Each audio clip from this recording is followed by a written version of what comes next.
Well, here we are again in crazy sewing machine mode, and I thought we'd have a look at this treadle machine today. This is something I found it a few weeks ago, well, rediscovered it. It's in a sort of old outhouse here, and I rescued it from a big house up the road. It was sitting in the corner of an attic bedroom, which I assume had been a servant's room for, well, centuries. It's an old house, but I don't think this has been used in decades, maybe 60, 70 years.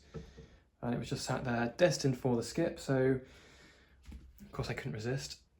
Brought it back here, and it's been sat here for the last probably 10 years, I think, not doing anything at all.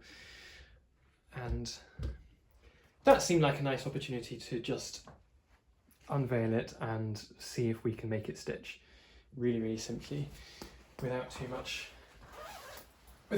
faffing around. I'm not going to spend very long on it. I'm not going to do it properly. It's really just like a sort of see if we can resurrect it. So, take that off. It's one of these 3/4 size machines, which is, I think, a little bit unusual in a treadle. You don't see very many of them. They're normally the full size ones. It's one of the vibrating shuttles, 28K or 128K or something. I get confused with all the numbers, but surprisingly, it still moves. I have, this is a little bottle with, dropper bottle with paraffin in. That's useful for just putting on the bearings with a machine where it hasn't turned around for years. Some of the old Singer literature recommends it. Some people say you have to be a bit careful getting paraffin onto the actual finish of the machine unless you want to ruin it. This one's fairly poor anyway. I'm not that concerned about that. And then I'm just going to throw some oil on as well to the main parts.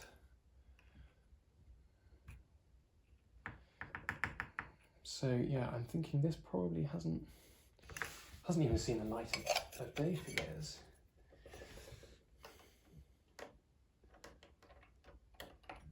I'm just doing this really quickly. It should open up the faceplate and do it all properly, but not today.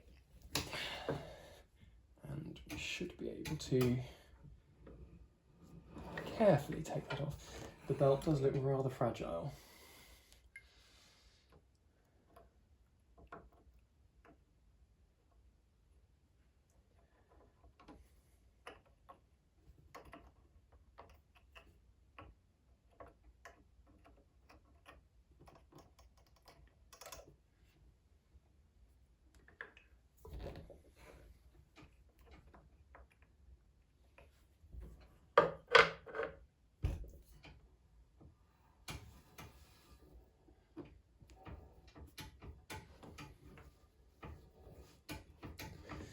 Of course, this is, excuse me, this is so not how you go about restoring one of these. To make it so, really well, you really want to take everything off it, all of the parts really. You can strip these down fairly quickly and fairly easily and just clean everything, all of the bearings properly, polish everything that needs to be polished and put it back. And I think just the purpose of this video is just to show how bomb-proof they are. They are fantastically engineered. I mean, look at that.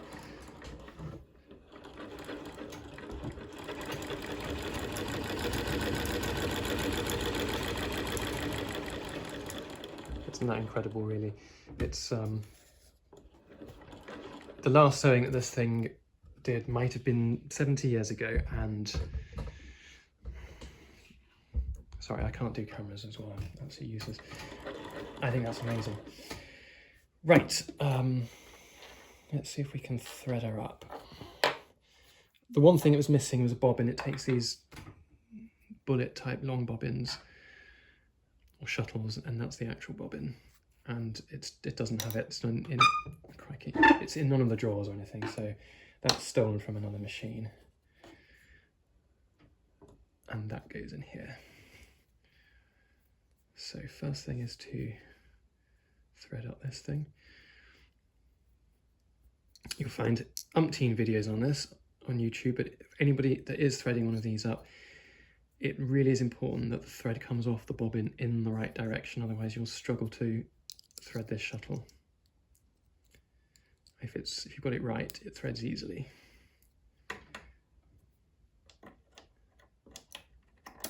Drop that in there, that's that done. This is going to be a bit more challenging because I don't have a pair of scissors to put a nice fresh end on the thread.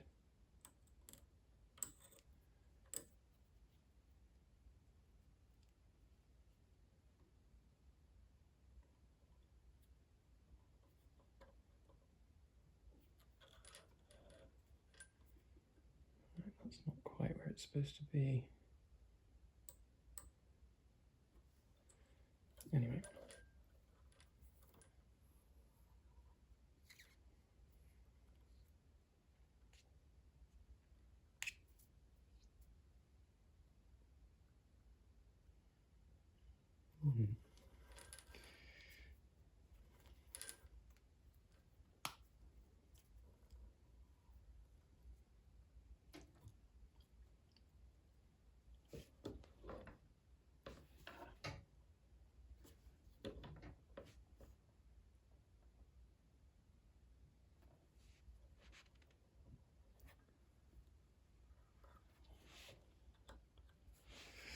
Well, that could have been a lot more difficult, and of course as soon as the camera gets switched on, it normally is. Yeah, that is riding in the right place, but there's something not right with that spring. Right, if we just turn this around and we get the red thread pulled up from the bobbin, then we're looking promising.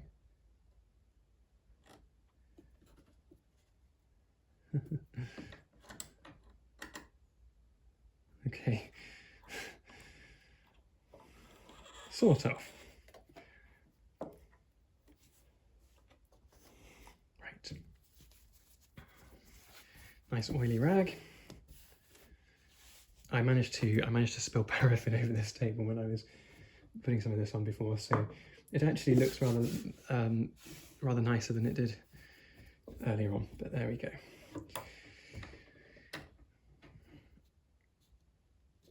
Right, here we are. Let's try.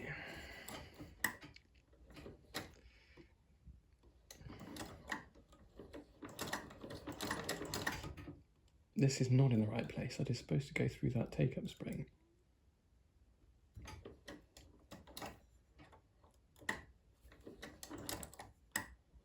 It keeps coming out. Oh well.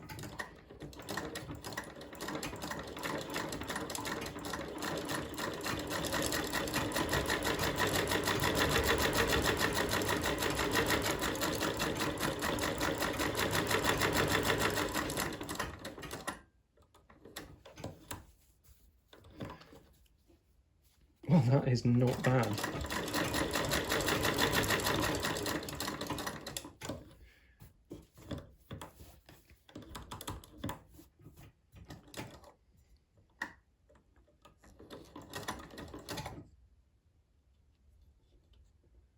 Let's make the stitch a bit smaller. That's not very free.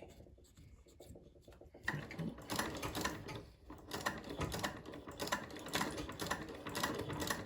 And of course, this is all foot controlled. There's no electricity. It's rather clever. And the control you have over these things with the treadles is, once you've got used to them, is incredible. Although this isn't particularly free, but you know, the skill with treadling is to try and go slowly. Most people can treadle fast once they've got the thing going, but it's very slow controlled treadling, which is where the skill is, and it's not that difficult. It just takes a bit of practice.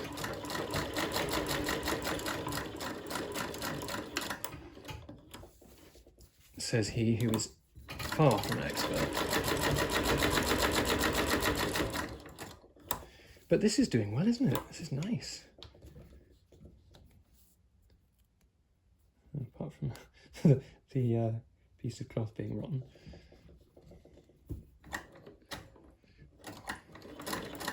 I'm just going to hold the camera up because it'll vibrate if I don't. But there we are. These things can go jolly fast. Yeah, you can get some proper speed with them very easily. There we go. Right. Let's have a look. Oh, let's pop it up a bit. This take-up spring here isn't right. It's not going through there as it should. But that aside,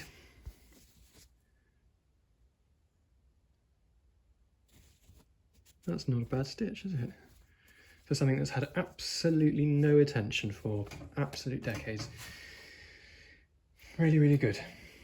Well, that was a bit of fun on a sunny afternoon. Thanks very much for watching. I hope that wasn't too tedious, and probably more madness next time. Bye for now.